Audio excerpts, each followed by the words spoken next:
Hello दोस्तों, मेरे प्रिय साथियों, विद्यार्थियों, आप सभी के लिए आज हम class 10th 2023 Bihar board exam के लिए बेहद ही महत्वपूर्ण और सरल इम्पोर्टेंट वीवीआई क्वेश्चन लेकर आए हैं। तो साथियों, आप सब हमारे चैनल से जल्द जुड़े और इस क्वेश्चन को करने का प्रयास करें, सुने, समझें। ये बेहद ही आप सभी के लिए बोर्ड एग्ज़ाम 2023 के लिए महत्वपूर्ण है। साथियों, जल्द से जल्द फटाफट सेशन में जुड़ें, शेयर करें, लाइक करें, सब्सक्राइब जरूर करें। साथियों, आज बायोलॉजी का हम क्वेश्चन लेके आए हैं। चैप्टर का नाम है जीवों में जनन, यानी जीव है जो किस प्रकार जनन करता है, उसके बारे में हम सब आज इस चैप्टर में पढ़ेंगे। इस वीडियो के माध्यम से, इस सेशन के माध्यम से पढ़ेंगे। साथियों, देखिए क्या कह रहा है क्वेश्चन नंबर। देखिए क्या कर, परपोषण किसे कहते हैं, या कितने प्रकार के होते हैं। पूछ रहा है कि परपोषण है जो किसे कहते हैं, और ये जो परपोषण होता है मेरे दोस्त, वह कितने प्रकार से होते हैं। तो देखिए इसका उत्तर है क्या साथियों, मेरे दोस्त, कि जिसमें जीव अपना भोजन स्वयं संश्लेषित नहीं करते हैं, अपितु किसी न किसी रूप में अन्य स्रोतों से प्राप्त करते हैं, परपोषण कहलाते हैं। बोल रहा है मेरे दोस्त कि वैसे जीव जो अपना भोजन स्वयं, यानी अपना भोजन जो स्वयं न बनाकर किसी न किसी रूप से अन्य स्रोतों से क्या करते हैं, प्राप्त करते हैं, यानी किसी दूसरे पर निर्भर रहते हैं, किसी अन्य स्रोत से प्राप्त करते हैं, उसे हम लोग क्या कहते हैं, परपोषण कहते हैं। जो दूसरे पर निर्भर रहता है उसे परपोषण कहते हैं। और ये जो परपोषण होता है मेरे दोस्त, परपोषण 4 प्रकार के होता है। पहला होता है प्राणी संपोषण, मृतजीवी पोषण, परजीवी पोषण और पराशरणी पोषण। तो कोई पूछेगा मेरे दोस्त कि परपोषण कितने प्रकार के होते हैं, तो परपोषण 4 प्रकार के होते हैं। कौन कौन, तो प्राणी संपोषण, मृतजीवी पोषण, परजीवी पोषण, प्राणी परा, और देखिए क्या है, पराशरणी पोषण। अगला क्या कह रहा, पोषण क्या है, इनके विभिन्न चरण कौन कौन से हैं। पूछ रहा है कि पोषण क्या है, यानी पोषण है जो क्या है। तो पोषण क्या है मेरे दोस्त, और जो पोषण का जो चरण है, कौन कौन से चरण है। तो देखिए क्या कर, पोषण एक जटिल प्रक्रम है। पोषण है जो एक क्या है, एक जटिल, यानी जिसको बोलते हैं कठोर, यानी जटिल प्रक्रम है, जिसके अंतर्गत कोई जीवधारी भोजन ग्रहण करता है, और इसके ही अंतर्गत जितने भी जीवधारी हैं सब क्या करता है, भोजन को ग्रहण करता है, भोजन खाता है, जिसके द्वारा शरीर रचना, टूट फूट की मरम्मत एवं अन्य सभी जैविक क्रियाओं का संचालन एवं नियमन होता है। कि पूछ रहा है मेरे दोस्त कि पोषण से ही, पोषण एक जटिल प्रक्रम है, जटिल प्रक्रिया है, जिसके अंतर्गत पृथ्वी पर जितने भी जीवधारी हैं, जितने भी जीव हैं, वह क्या करता है, भोजन को ग्रहण करता है। और इसके द्वारा जब कोई भी जीव भोजन ग्रहण करता है, उसको जो शरीर की जो रचना होती है, शरीर जो टूटा फूटा हुआ होता है, उसको मरम्मत में एवं अन्य सभी जैविक क्रियाओं का संचालन एवं नियमन करने में पोषण का काम होता है। सिंपल सी बात है दोस्त, अगर हम सब भोजन नहीं करेंगे तो क्या जीवित रह पाएंगे। हमारी शरीर की जितने भी अंग हैं वह कार्य कर पाएगा, बिल्कुल नहीं कर पाएगा। तो इसके लिए शरीर के जितने भी अंग हैं उसको कार्य करने के लिए हमें क्या चाहिए, पोषण की आवश्यकता चाहिए, भोजन चाहिए, पोषण चाहिए। जैसे हम देखिए, मुख, आहार नली, आमाशय, शुद्रांत, आंत की भीति बिना पचा भोजन बृहद में भेज देता है। यानी पूछ रहा है कि जो मुख, आहार नाली है, अमाशय, क्षुरदांत आदि की विहिति है, जो भोजन नहीं पचता है, जो भोजन क्या होता है, नहीं पचता है, उसको क्या कर देता है, बृहदान्त में भेज देता है। अगला क्वेश्चन दोस्तों, स्वपोषण, पोषण के लिए आवश्यक परिस्थितियों कौन सी है, उसके उत, उपोत्पाद क्या है। पूछ रहा है मेरे दोस्त कि स्वपोषण, पोषण की आवश्यक परिस्थितियां कौन से, उसके उपोत्पाद क्या है। पूछ रहा स्वपोषण, स्वपोषी पोषण हरे पौधे में पाया जाता है जो कि अपना भोजन स्वयं तैयार करते हैं। पूछ रहा बोल रहा है मेरे दोस्त कि स्वपोषी है जो पोषण हरे पौधे, स्वपोषी पोषण होता है दोस्त जो हरे पौधे में, जो पौधा हरा होता है उसमें पाया जाता है, जो कि अपना भोजन स्वयं तैयार करते हैं। जो हरे पौधे होते हैं, पेड़ पौधे होते हैं, जो अपना भोजन क्या करते हैं, स्वयं तैयार करते हैं, स्वयं बनाते हैं। स्वपोषी पोषण के लिए प्रकाश संश्लेषण आवश्यक है, यानी पेड़ पौधों के भोजन बनाने के लिए, पेड़ पौधे अगर भोजन तैयार करते हैं तो पेड़ पौधों के लिए प्रकाश संश्लेषण यानी सूर्य की प्रकाश बहुत ही अत्यंत आवश्यक है।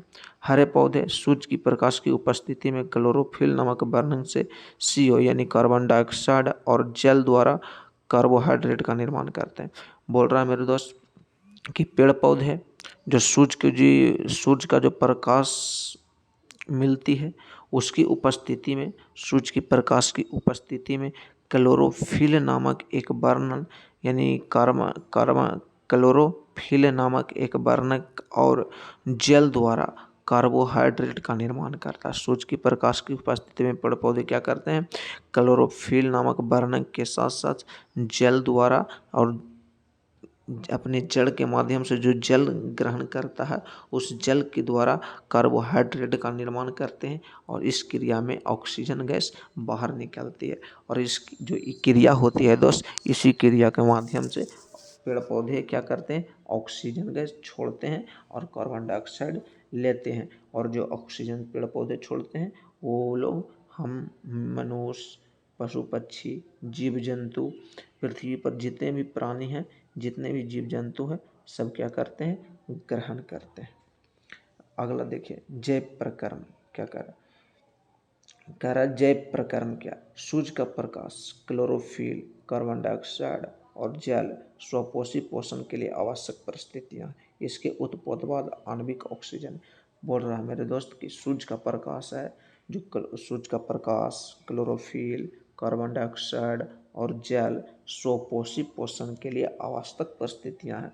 यानी अगर सूर्य का प्रकाश नहीं रहेगा तो क्लोरोफिल नहीं, कार्बन डाइऑक्साइड नहीं रहेगा, जल स्वपोषी, ये जो क्या है, पोषण के लिए अत्यंत आवश्यक है।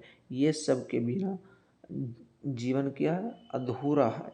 इसके लिए उत्पाद है जो आणविक ऑक्सीजन है और ये सब के लिए ऑक्सीजन की जरूरत होती है। अगला क्वेश्चन देखिए दोस्तों क्या कह रहा है, श्वसन के लिए ऑक्सीजन प्राप्त करने की दिशा में एक जलीय जीव की अपेक्षा स्थलीय जीव किस प्रकार लाभप्रद है। पूछ रहा है मेरे दोस्त, बोल रहा है कि श्वसन के लिए ऑक्सीजन प्राप्त करने की दिशा में, यानी जिस दिशा में ऑक्सीजन करता है, ऑक्सीजन प्राप्त करता है श्वसन लेने के लिए, सांस लेने के लिए, एक जलीय जीव की अपेक्षा यानी जो जल में रहने वाले जीव की अपेक्षा स्थलीय जीव किस प्रकार लाभप्रद है।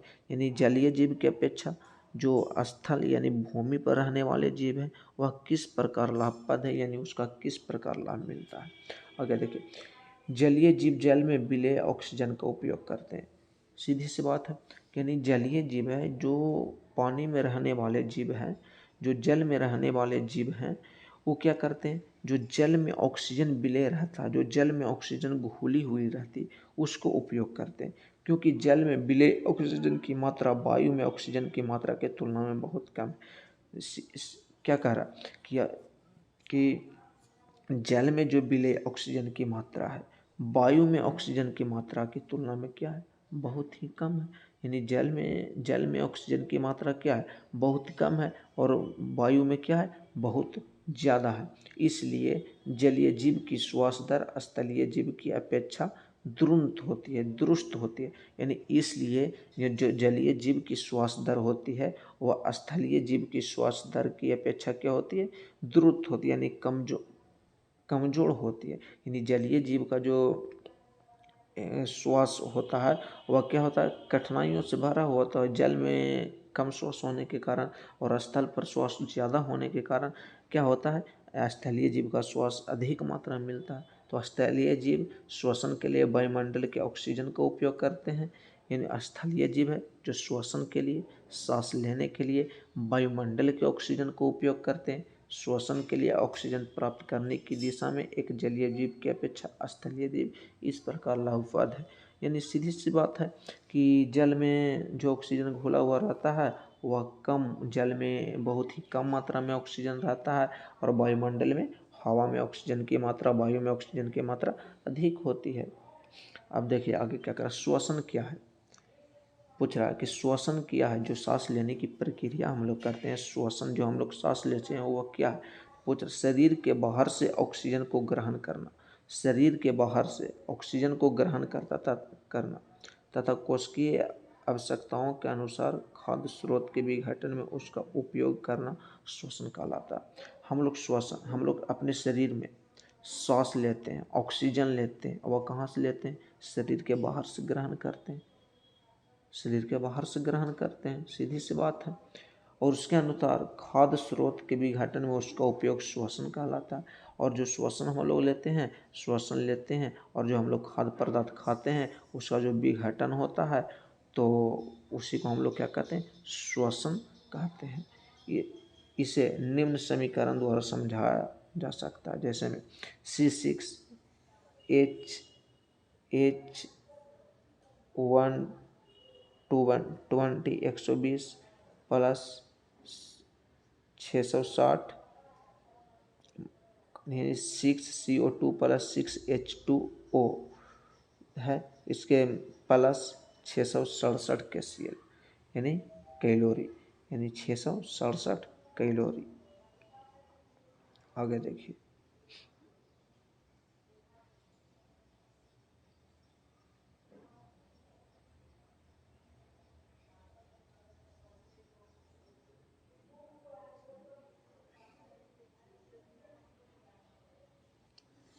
तो चलिए साथियों आज यहीं तक क्लास को रहने देते हैं, बाकी कल करते हैं।